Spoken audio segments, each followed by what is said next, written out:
बिस्मिल्लाहिर्रहमानिर्रहीम। सूरह मरियम, तीसरा रुकू, तर्जमा और मुख्तसर तशरीह। और इस किताब में इब्राहीम का किस्सा बयान करो। बेशक वो एक रास्तबाज इंसान और एक नबी था। उन्हें ज़रा उस मौका की याद दिलाओ जबकि उसने अपने बाप से कहा कि अब्बा जान, आप क्यों इन चीज़ों की इबादत करते हैं जो ना सुनती हैं, ना देखती हैं और ना आपका कोई काम बना सकती हैं। देखिए, इब्राहीम अलैहिस्सलाम ने उस दौर के अंदर शिर्क और कुफर की जड़ के ऊपर तह चलाया। जिस बुनियाद के ऊपर सारा शिर्क और कुफर का ये महल तामीर होता है कि हम जिनको पुकारते हैं, पूजते हैं, नज़र न्याज करते हैं, ये हमारी फरियादें सुनते हैं तो फिर हमारी मुश्किल कशाई भी करते हैं, फिर हाजत रवाई करते हैं, और जो कुछ इनके रेंज से ज़रा दूर होता है वो ऊपर वाले से करवा लेते हैं लाडलेपन की वजह से। तो इस बुनियाद के ऊपर इब्राहीम अलैहिस्सलाम ने चोट मारी कि अब्बा जान, क्यों इनकी इबादत करते हो, क्यों पूजते हो जो ना सुनती हैं ना देखती हैं। पहली बात। दूसरी जगह आया, सवालिया अंदाज में कौम को कहा कि कौम के लोगों बताओ, जब इनको तुम पुकारते हो तो ये सुनते हैं? आज ये मसला ईमान और अकीदे का जो मसला है, इस कौम के अंदर भी इख्तलाफी मसला बना हुआ है। कहते हैं समाए मोता का मसला जो है ये इख्तलाफी मसला है। सहाबाए किराम से इख्तलाफ चला आ रहा है। भाई, कहाँ सहाबाए किराम से इख्तलाफ चला आ रहा है? समाए मोता ये शिर्क की जड़ है। इसी बुनियाद के ऊपर ये पुकारें लग रही हैं, या अली मदद, या रसूलुल्लाह मदद, या गौस मदद, या मुहियुद्दीन चिश्ती पार लगा दे कश्ती, या बरी कर खरी। ये पुकारें किस बुनियाद के ऊपर लग रही हैं? कि ये हस्तियां हैं, ये हमारी पुकारों को सुनते हैं, देखते हैं, पहचानते हैं। और इन उलमा ने बड़े बड़े फतवे दिए। इन्होंने यहाँ तक फतवे दिए, इब्ने कय्यम कहते हैं कि 50 साल बाद अगर किसी कब्र के ऊपर जाके कोई परिंदा बैठता है तो मरने वाले को पता है कि चेड़ा या चिड़िया है। बताओ, इतना शऊर वाला बना दिया। और अल्लाह की किताब कहे अमवातुन गैर अहयाइन, ये मुर्दे हैं, इनके अंदर जिंदगी की रमक तक बाकी नहीं है, ये नहीं सुनते हैं। ला यस्माउ दुआकुम, तुम्हारी पुकारों को नहीं सुनते हैं। वहुम अन दुआइम गाफिलून, तुम्हारी दुआओं से गाफिल हैं। सुम्मा इन्नकुम बादा ज़ालिका लमय्यतून सुम्मा इन्नकुम यौमल क़ियामति तुबअसून। इस जिंदगी के बाद मौत है, फिर क़यामत के दिन इनको उठाया जाएगा। क़यामत तक कोई मुर्दा सर नहीं उठा सकता है। सुनना तो बड़े दूर की बात है। तो इस तरह इब्राहीम अलैहिस्सलाम ने उस दौर के शिर्क और कुफर के ऊपर चोट मारी। फिर उसके बाद कहा कि अब्बा जान, मेरे पास एक ऐसा इल्म आया है जो आपके पास नहीं आया। ये इल्मी बात है, ये एक जबरदस्त किस्म की गोया डिस्कवरी हुई है। इब्राहीम अलैहिस्सलाम ने बताया कि अल्लाह ने मुझे ये बात बताई है कि इनको बताओ कि ये जिनको तुम पूजते हो, पुकारते हो, कि ये सुनते हैं, देखते हैं, ये नहीं सुनते हैं। बस बात ही खत्म हो गई। जब सुनते ही नहीं है तो फिर पुकारना बेफायदा है। ये एक ऐसा इल्म आया जो आपके पास नहीं आया है। असल में यही वो अंदाज था कि नबी सल्लल्लाहु अलैहि वसल्लम ने गोया मुशरिकीन मक्का को ये बात बताई कि आज तुम इब्राहीम अलैहिस्सलाम को पुकारते हो, लात मनात हुबल को पुकारते हो, कि ये सुनते हैं हमारी पुकारें। ये इल्म आया है, ये अल्लाह ताला ने जो कुरान नाजिल किया है इसमें ये बात ये बता दी है कि मुर्दे हैं, जिंदगी की रमक तक बाकी नहीं है, नहीं सुनते हैं। ये ऐसी बात है जो तुम्हें नहीं बताई गई है, तुम्हें नहीं, तुम्हारे पास वही नहीं आई है, मुझे आई है। ये नबी अलैहिस्सलाम कहते थे। उस दौर में इब्राहीम अलैहिस्सलाम ने यही बात अपने वालिद साहब को कही।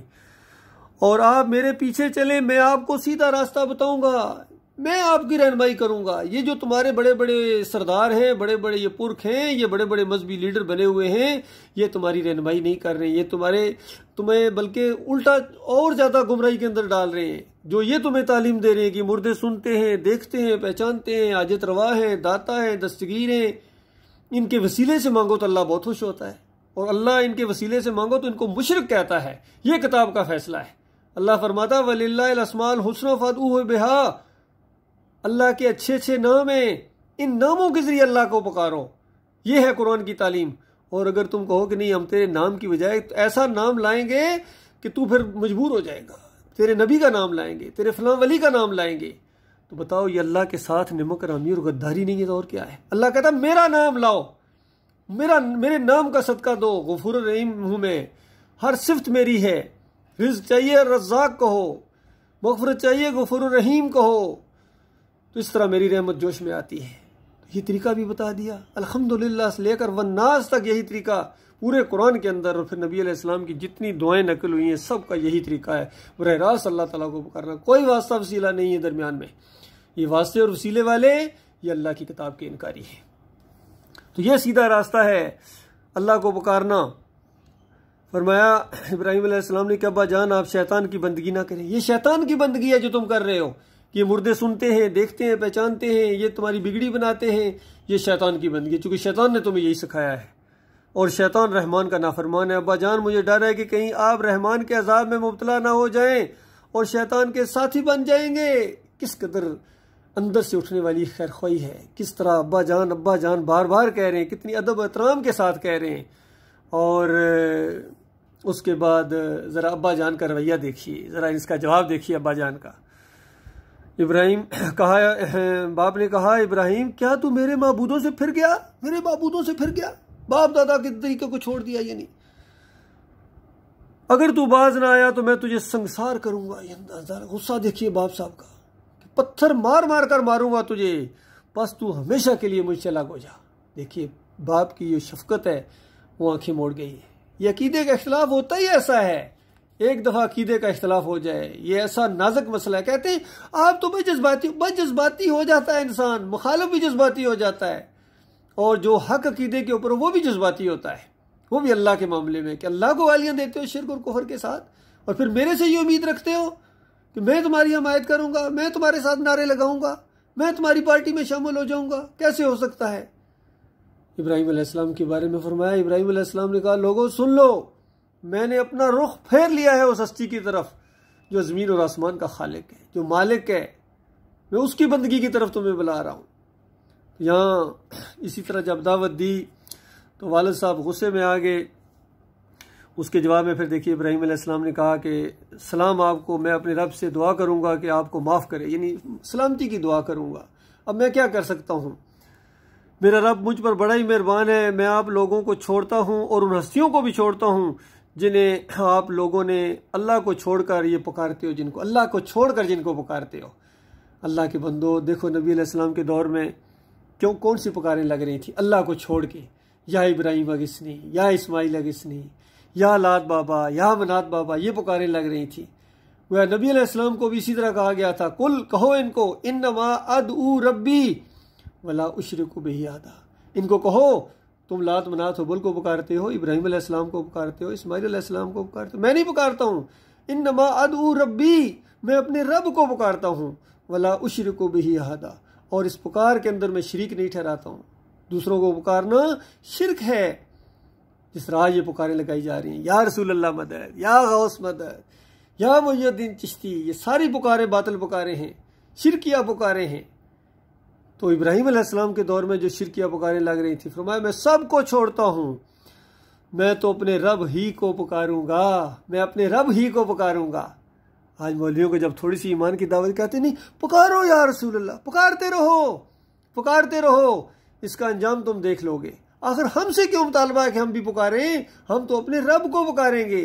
ये है सही मानों में अंबिया का रास्ता, ये है इब्राहिम अलैहिस्सलाम का रास्ता, ये है नूह अलैहिस्सलाम का रास्ता जो हम अपनी हर नमाज के अंदर मांगते हैं। एहदिनस सिरातल मुस्तकीम सिरातल लज़ीना अनअमता अलैहिम, ए अल्लाह मुझे सिरात मुस्तकीम दिखा, उन लोगों का रास्ता दिखा जिनके ऊपर तूने इनाम किया। तो देखो इब्राहिम अलैहिस्सलाम का क्या रास्ता है, अल्लाह को पुकारना, और काफिर बाप का क्या तरीका है, अल्लाह के बंदों को पुकारना। तो इब्राहिम अलैहिस्सलाम ने साफ इनकार कर दिया और कहा कि मैं अपने रब को पुकारूंगा, और मुझे उम्मीद है कि मैं अपने रब को पुकार कर नामुराद नहीं रहूंगा, मैं अपने रब को पुकार के नामुराद नहीं रहूंगा। इसका यह भी मतलब है कि तुम जो दूसरों को पुकारते हो ना, तुम नामुराद ठहरोगे, एक वक्त आएगा पछताओगे, कुफ्र और शिर्क तुम्हारे ऊपर साबित हो जाएगा, तुम्हें हमेशा की आग के अंदर धकेल दिया जाएगा, वापस नहीं आ सकोगे। और अल्लाह को पुकारने वाले, अल्लाह की इबादत करने वाले ये नामुराद ना होंगे। बस जब वो उन लोगों से और उनके माबूदों से जुदा हो गया तो हमने इसको इसहाक और याकूब जैसी औलाद दी। देखिए इस तरह मालिक है जो कदरदान रब है कि जब इस तरह ईमान खालस की खातिर जो अपने को छोड़ता है, अपने कबीले को छोड़ता है, मालिक ऐसी भी साले औलाद अता फरमाता है। फरमाया हमने इसहाक जैसा बेटा अता फरमाया, हमने याकूब जैसा बेटा अता फरमाया, और हर एक को नबी बनाया, और उनको अपनी रहमत से नवाजा और उनको सच्ची नामवरी अता की। सच्ची नामवरी, एक होता है झूठी नामवरी, झूठी नामवरी की वजह से लोग याद रखें, और एक होता है सच्ची नामवरी कि ईमान खालस की वजह से, तौहीद की वजह से, ईमान की वजह से लोग याद रखें। क़यामत तक लोग इब्राहीम अलैहिस्सलाम को ईमान खालस की वजह से याद रखेंगे कि इब्राहीम अलैहिस्सलाम बुतों को तोड़ने वाले थे, ये बुत फरोश नहीं थे।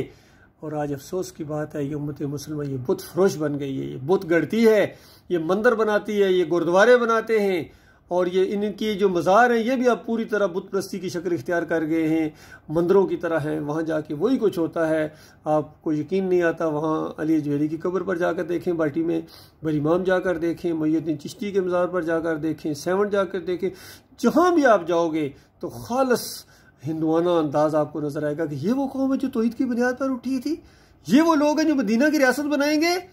अल्लाह के बंदो, शिर्क से तौबा करो, कुरान की पैरवी करो। ये कुरान का पैगाम है आपके सामने। अल्लाह के बंदो, ये आखिरी पैगाम है, इसके बाद कोई किताब नाजिल होने वाली नहीं है। आखिरी नबी मोहम्मद सल्लल्लाहु अलैहि वसल्लम के ऊपर ये नाजिल हुई थी, और क़यामत तक अब कोई और किताब आने वाली नहीं है। कौन तुम्हें बताएगा? ये जिनका काम था बताना, वो तो छुपाने में लगे हुए हैं, फिरकों में बटे हुए हैं, दीन को उजरत का जरिया इन्होंने बनाया हुआ है। अल्लाह ताला इनके फ़रेब से इंसानियत को बचाए।